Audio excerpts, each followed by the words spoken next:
Hi, everybody. Welcome to episode 8 of the Legalproof and Launch Your Business podcast. I am Latanya Moore, your host and Legalproof Maven. We are about halfway through our special series, CannaConversations. I'm very excited about this series because, as you guys know, the cannabis industry is emerging, it's developing, it's so vast. And all of you have the opportunity to benefit from this industry if you would like. In this series, we are pulling back the curtain on the cannabis industry. Again, we are breaking it down. We are showing you pieces and step by steps on how you can benefit, but also how you can get into this industry also as an entrepreneur. In the coming episodes, we are talking about, of course, the general steps, starting those businesses in details, right? So we've talked about and we've given you an overview of the cannabis business. We have talked about the impact and the importance of local laws, okay? We've shared with you guys that sometimes a state may tell you that cannabis is legal, but the city where you live in, the county where you live in may say you can't do it here. So we've talked about that. We've talked about what do you have to have in your business plan so that you can stand out from the other applicants. Okay. And so today we are going to get to that money. We are going to talk about the funding options available for your legal, I stress legal, cannabis business. Now, for those of you that are entrepreneurs, or if you have started a business, worked in a business, if you're a consultant, you understand that startup costs for a business can make or break your business, right? You definitely have to stick to the budget. But let me just go ahead, cut to the chase, because I know that you guys know this. But startup costs for the cannabis business can be exceptionally high in comparison to other industries. So oftentimes you are going to need to secure some type of funding, whether it's from an investor, whether it's from a lender, whether it's from some other private fund or some type of organization. These are all ways that you can fund your business. This is not one of those that you want to self-fund. I'll just put it out there. Just have to put it out there, right? So depending on the type of legal cannabis business that you are going in, some funding options unfortunately may not be available due to the fact that it's still federally illegal, right? In some jurisdictions, it is illegal. So because of that, there are these many opportunities. Very few, but we're going to talk about it because I want to be able to point you guys in the right direction so that when you're doing your research, when you're looking at how you want to do this, you know what options are available to you. So let's talk about private investors and like investment funds. Believe it or not, there are some legal cannabis investment funds.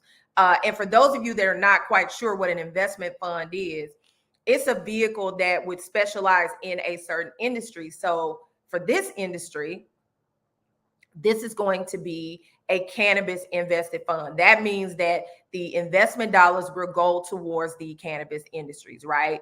So the funds, they invest in the companies like your licensees, right? So companies that are involved, whether it's production, whether it's sale, whether it's distribution, whether it's transport of the products and services. Now, this also includes medical. It includes places where recreational use has been approved. It includes hemp product. It also includes CBD products. So there are funds out there that you can definitely send your package to see if you can get them to be part of your investment team. Now, again, for those of you that are asking, how can I invest? How can I invest? You really have to understand that in cannabis related businesses, and in any business, really, investment can be risky, but definitely in a new emerging industry that's not even legal everywhere, right? It's very risky due to this present regulatory environment, the uncertainty of the market. You don't know if it's going to be something that is going to be around for a while. We can forecast, we can talk about what we think, but today, this is something that you don't know.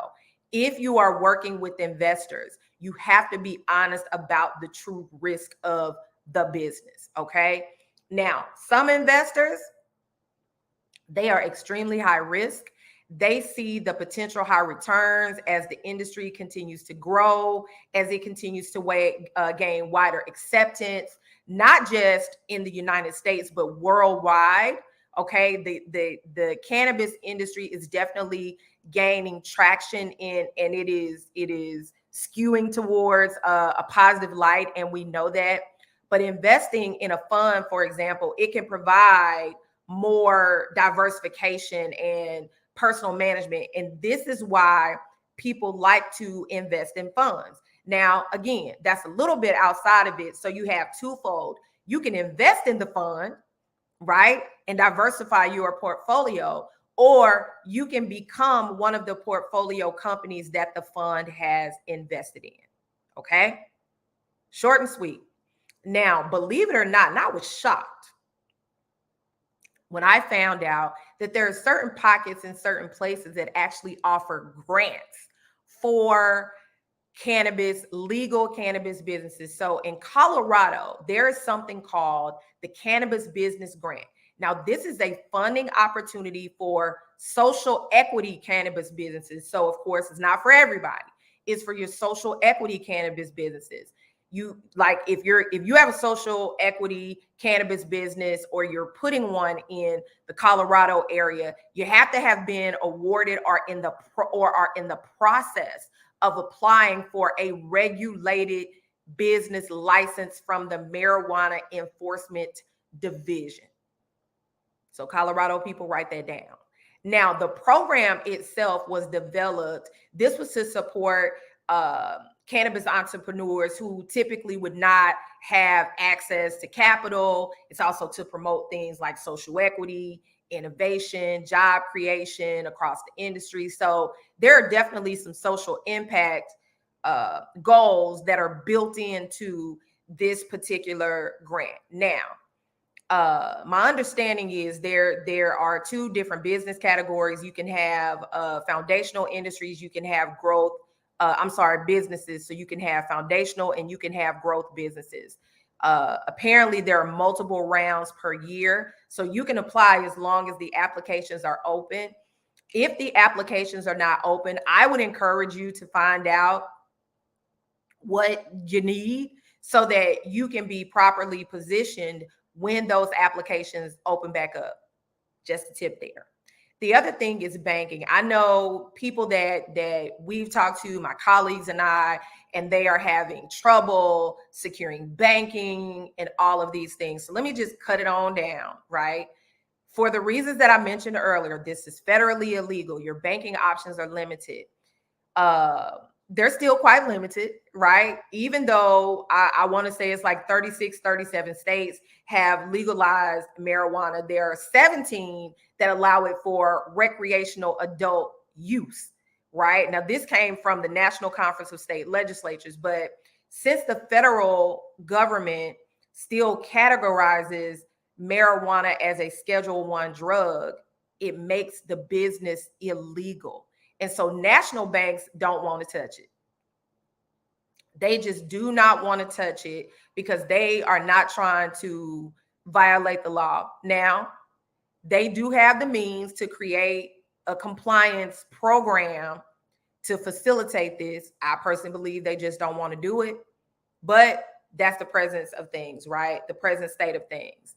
Now, this also makes it difficult to have competitive banking options for this already regulated industries. And so for some, you can't even open a business bank account if your company is doing some type of cannabis CBD related product or service. Okay. Now, I know you keep hearing about the Safe Banking Act. I don't want to talk too much about it today. Let's just see if it passes. right? Because for now, smaller community banks and credit unions are the ones that are making banking a reality for cannabis related businesses. That actually is who's doing it. And so the how do I say this? Well, let me stick to the credit unions, right? I always encourage business owners to start with a credit union just anyway. You tend to have a lot more options available to you when you are a new business. This, of course, is just my opinion, and it has proven to be solid throughout the years. But if you are working with a credit union or a small community bank that allows for banking for cannabis businesses, of course, I'm assuming you're in a legal jurisdiction, you could open checking accounts. You may be able to get a loan. You may be able to even get merchant services, right? There are some credit unions that are specifically chartered to serve cannabis related businesses because guess what? They're getting out front, they're seeing the need. Now, let me tell you some cautions, some downsides so that you know. There are going to be higher fees. There will be stricter compliance than, traditional banking services. This is a non-traditional banking service. It's also to note that you have to be fully compliant with the state laws and regulations where you live. This is extremely, extremely, extremely important because they are going to have additional guidelines. Your financial institution, they are going to have additional guidelines for you to follow as a cannabis related business. So you want to make sure that you do everything that they tell you to do so that you can avoid any potential legal issues. If you'd like a consultation to discuss your interest in starting a cannabis business, if you're considering filing an application, if you need to talk through your funding options, you can schedule a consultation. There's a link in the description for you to be able to do that. I want to thank you so much for tuning in to the Legalproof and Launch Your Business podcast, but also in tuning into our CannaConversations series. We are going to be doing so much more. You can follow us pretty much on all platforms: Facebook, YouTube, Instagram, TikTok at Legalproof Maven. There are links in the description so that you're able to do that. I'm your host, Latanya Moore, the Legalproof Maven, and I want you to go on and legal proof that cannabis business. Have a great day.